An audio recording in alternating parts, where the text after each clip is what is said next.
Hey everyone, just wanted to let you know before you start listening to this special bonus episode that it is going to contain some mature subject matter, so you may want to listen to this one without the kids.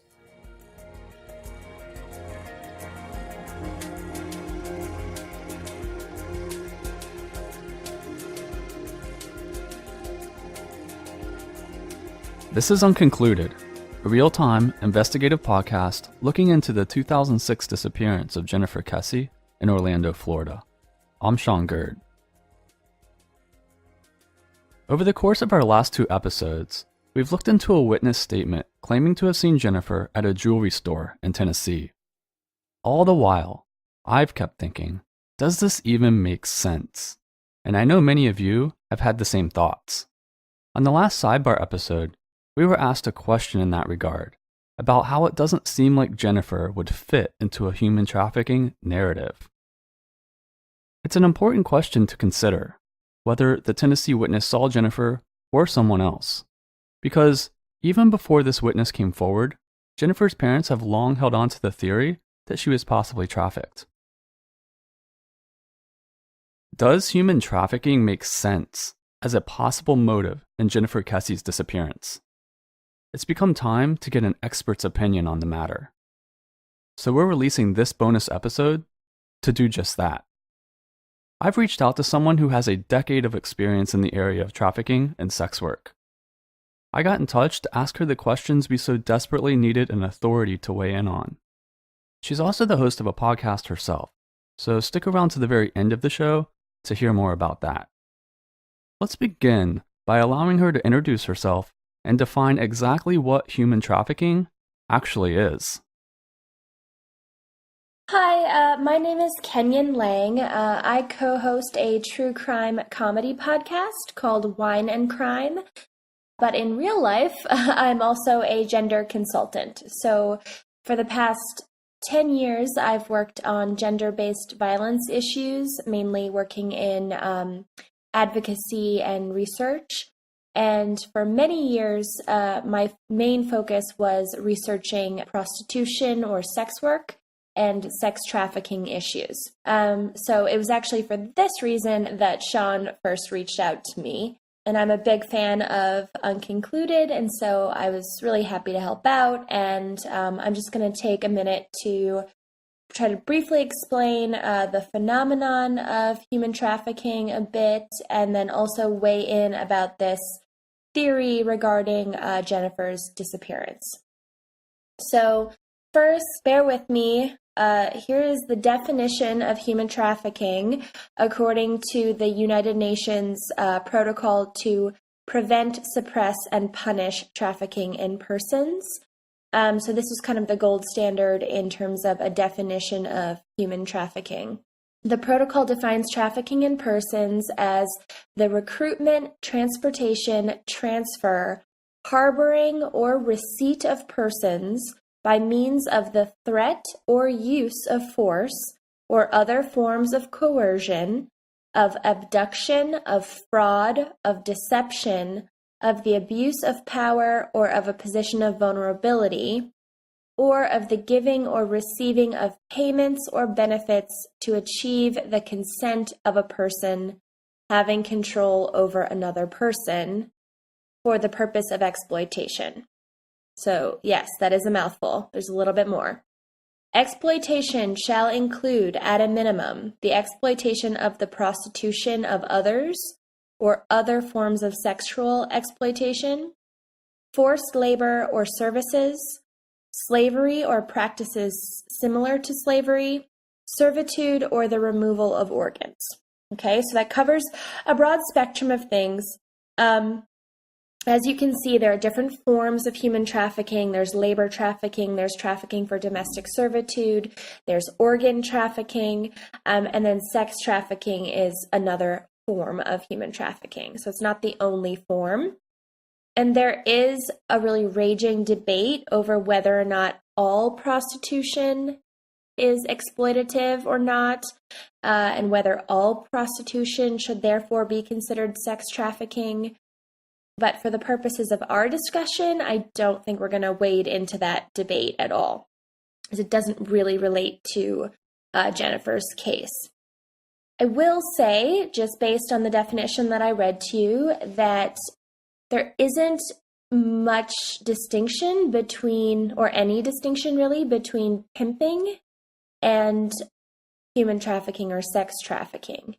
So very few legal regimes around the world, even countries where prostitution or sex work is so-called legalized or decriminalized.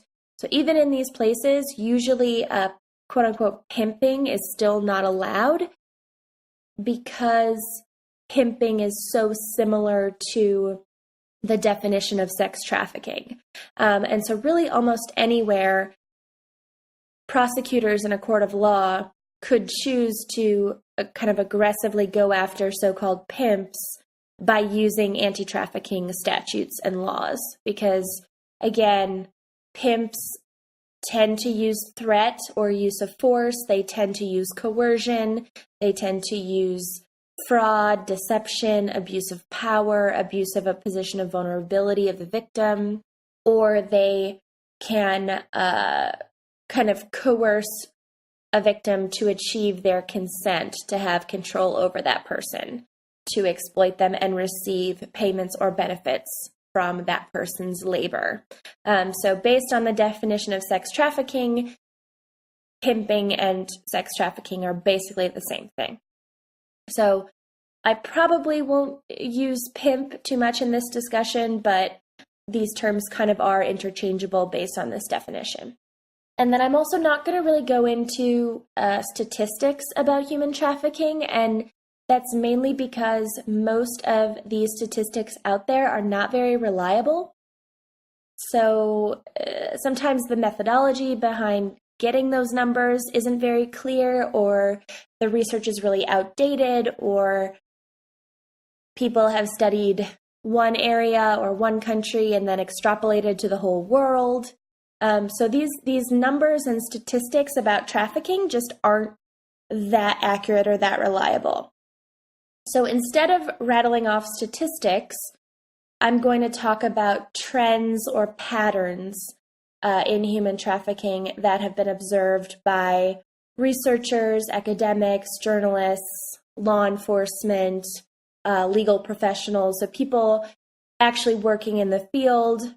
These are the trends and patterns that they have observed when it comes to human trafficking, and I think that these do seem to be a lot more accurate than some of the numbers out there. And so we can talk about certain predictors of risk for human trafficking based on these trends and patterns, and that's what I'm going to talk about today.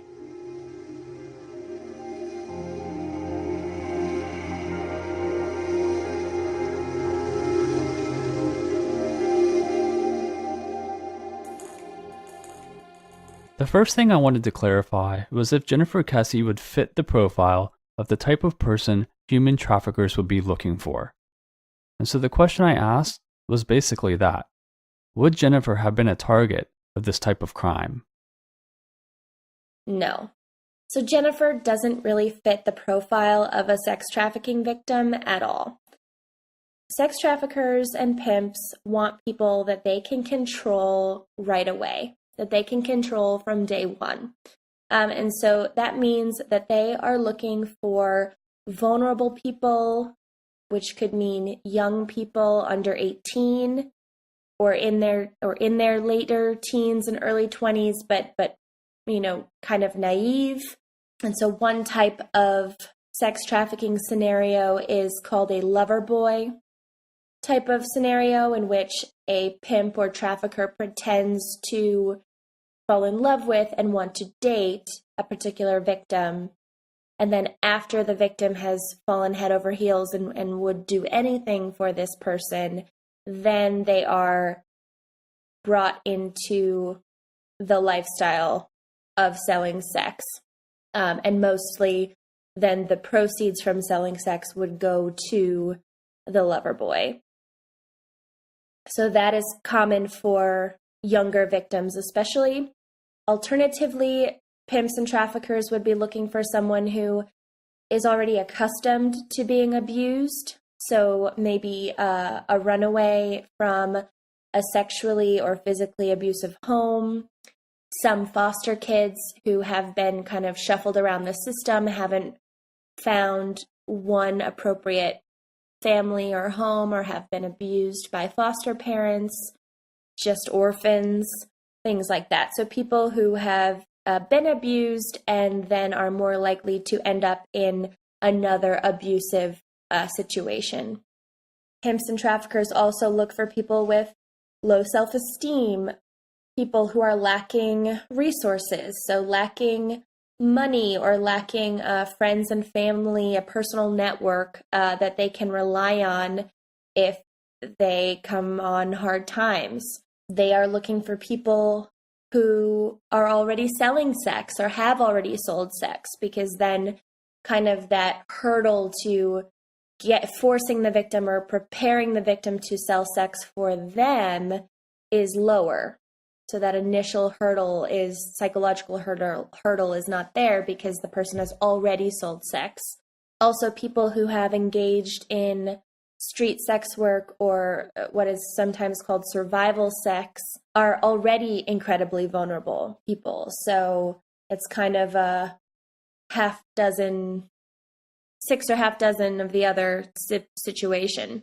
They're looking for people who maybe are using drugs, or alternatively, someone who is afraid of seeking help from the authorities because they have broken other laws, like perhaps they are in the country illegally, or they don't speak the language, or they come from a place where police and law enforcement are not trustworthy.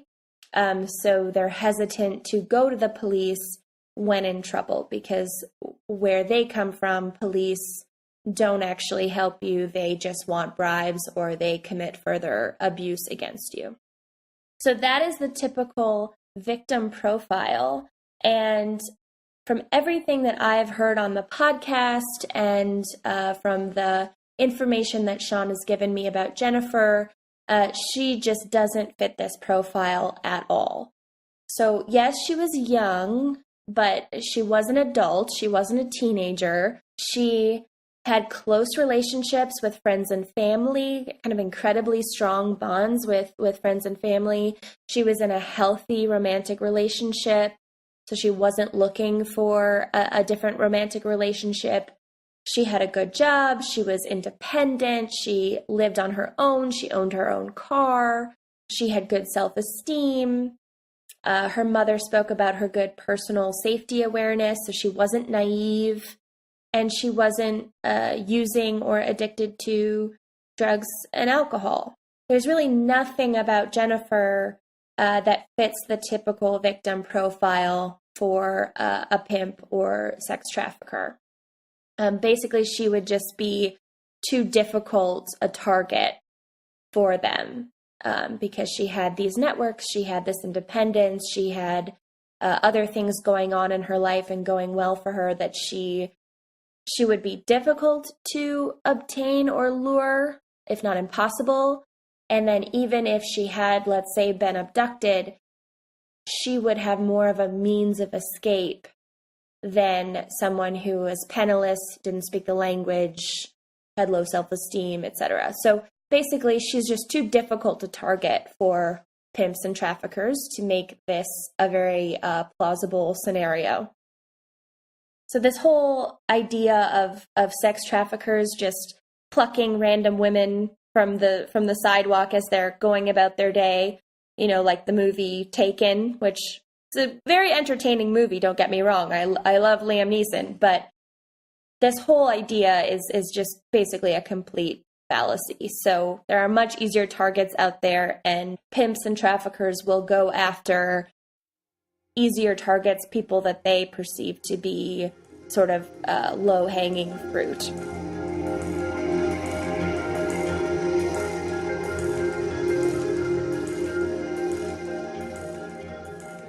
We also needed to find out if Lisa's story from the jewelry store in Tennessee where she believes she saw Jennifer, would that make sense in a human trafficking scenario? And so here, it's a little bit more on the fence, but I would still lean towards it being an unlikely sex trafficking scenario. And here's why. So there definitely seemed to be some coercive control happening. So the man was holding the woman's wrist. The woman was hesitant to communicate with the jewelry store worker. And there was the possibility of another person, so possibly a second man waiting in the vehicle. So two men controlling one woman. So all of this, plus the condition of the woman, her clothes, the condition of her just hygiene, these are all red flags, of course, as the jewelry store worker points out. And it's good to pay attention to these things and not brush them off or ignore them. So I do applaud her for pointing all of this out and speaking up. Where it doesn't seem as plausible is just the fact that it's pretty atypical for a pimp or trafficker to bring a victim out into the public, into a jewelry store to pick out jewelry. So that just doesn't seem very likely. So pimps and traffickers, they are in control. They dictate what their victims wear. It's not up to the victims. It's not the victim's choice. The pimps and traffickers control every aspect of that victim's life. So, but bringing someone out to choose some jewelry to wear just doesn't fit that relationship. Also, I don't think a pimp or trafficker would ever allow their victim to wear items of real value. So maybe they'll wear some costume jewelry, especially, while visiting or servicing sex buyers. But I don't think that they would ever be allowed to wear items of real value simply because this could help them escape if they were to choose to try to escape. So they typically aren't allowed to hold on to much money, if any money with them. They, don't always have a phone sometimes. So having jewelry that they could then turn around and pawn or sell to try to escape would defeat the purpose for the trafficker. And then also, there are just much easier means of controlling a victim through bribery, if that is the method of control sought. So many, and again, I don't have statistics, but there is a pattern that pimps and traffickers will keep victims dependent on drugs or alcohol, so illegal substances, because then the victim is easier to control. It's an easy sort of bribery situation, and it also keeps the victim in a state of mind where they're not really equipped to try to escape. Jewelry also just wouldn't be as effective a motivator as an illegal drug that someone was addicted to, right? I mean, jewelry, someone could kind of take it or leave it.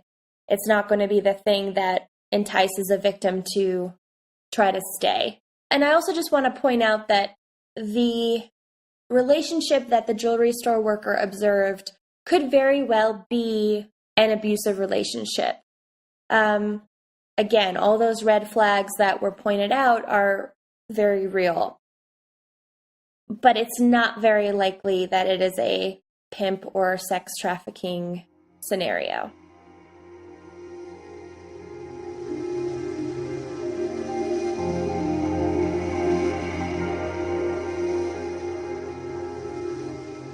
The last thing I asked Kenyon was about human trafficking in the southeastern United States, in Orlando, in Atlanta, and in Tennessee.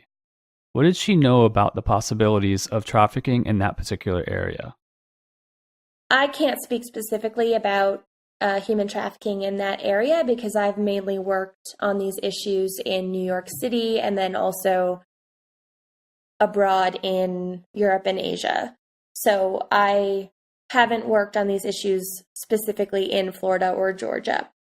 What I will say is that sex trafficking occurs in every major city in the U.S., and it's also common for pimps and traffickers to move victims pretty frequently between cities every few weeks or at the most every few months. And they do this for a number of reasons. So they'll do this because it keeps their victims disoriented. They don't really know where they are. They don't know people where they are.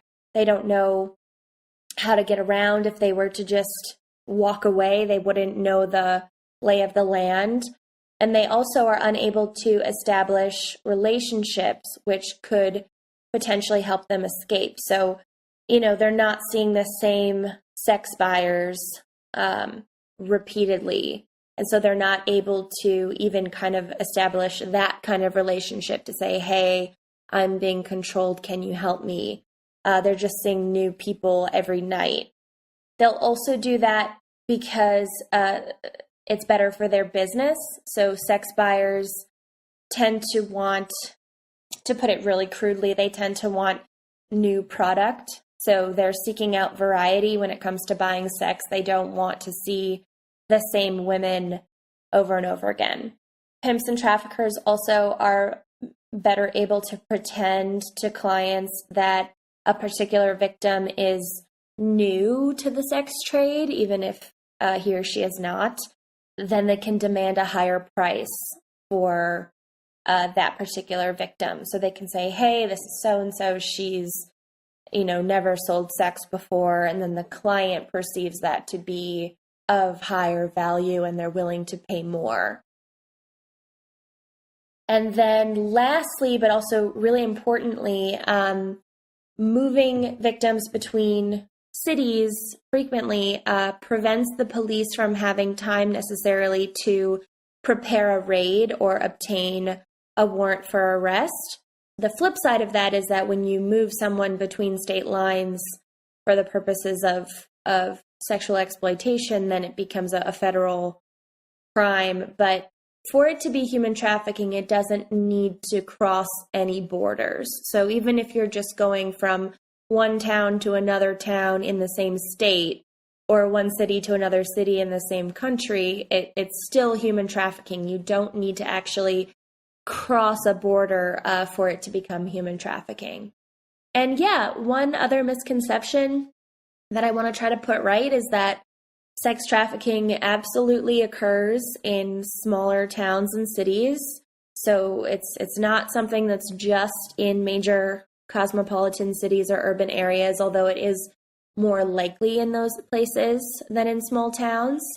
It's definitely more common in, major thoroughfare cities or towns. So if it's on a major highway or freeway, then it's a little bit more likely than a really remote area, but it does take place in cities and towns of all sizes across the country. So nowhere is completely free of it. And yeah, last but not least, even though I feel really strongly that what the jewelry store worker was describing was not a sex trafficking scenario, there is still a slight possibility that the person that was seen was Jennifer. That's down to the eyewitness, but it's just as likely that the man observed was simply an abductor or a captor and not a pimp or trafficker per se. Okay, so I hope that clears things up a little bit about this theory related to Jennifer's case. I really admire what Sean's doing with the podcast, trying to bring some of this information to light, and I really hope it helps.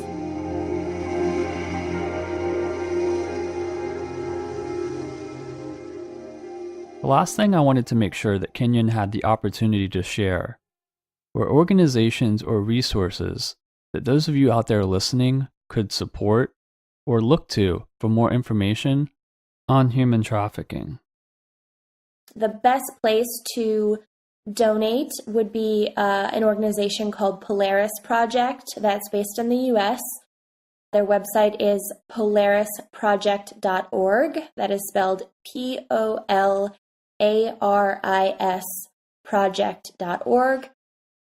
They run the National Human Trafficking Hotline in the U.S., and the number for that is 1-888-373-7888. And that is both an anonymous tip line.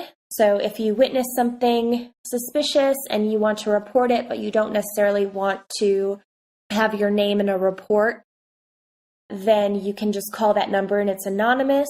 And it also is a helpline for victims. So if you have been a victim or are a victim currently, then you can call that number directly and they will help you.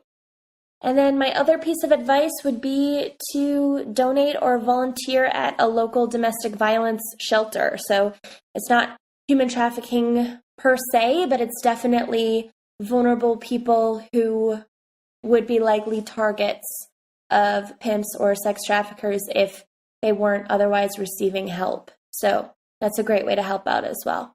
And it's local, so it's always great to help out in your community where you live. All right, thank you so much. Glad to help out. Bye.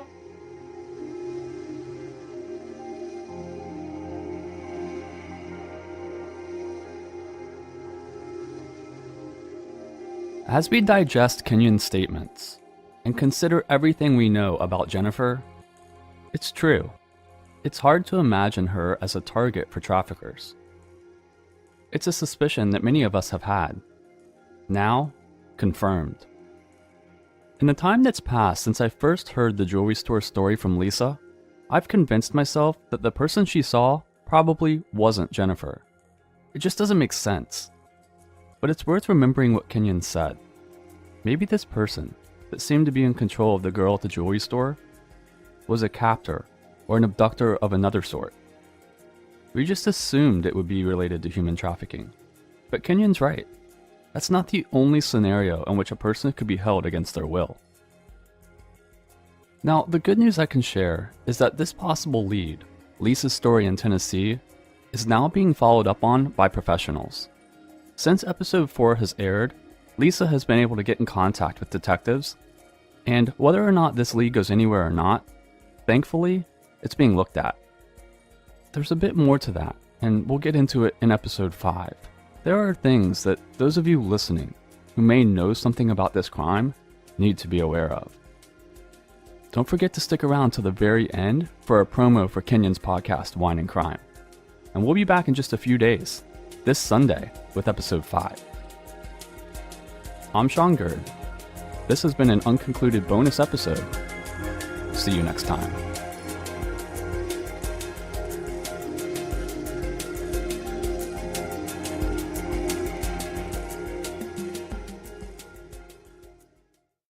Hey, true crime fans, have you listened to Wine and Crime yet? We're a new true crime comedy podcast hosted by 3 childhood friends who chug wine, chat true crime, and unleash our worst Minnesotan accents. Each week, us gals pick a true crime topic and pair it with a delicious wine before delving into the background and psychology behind the crime. Then we share and speculate wildly about a couple of bonkers cases related to the topic. Past episodes have included necrophilia, cults, crimes of passion, cruise ship disappearances, exorcisms gone wrong, all this over a bottle of wine, or, let's be real, 3. We're on iTunes, Google Play, Stitcher, and a number of other podcasting apps. You can also follow us on Facebook, Twitter, and Instagram at Wine and Crime Pod, and check out our website and blog at www.wineandcrimepodcast.com.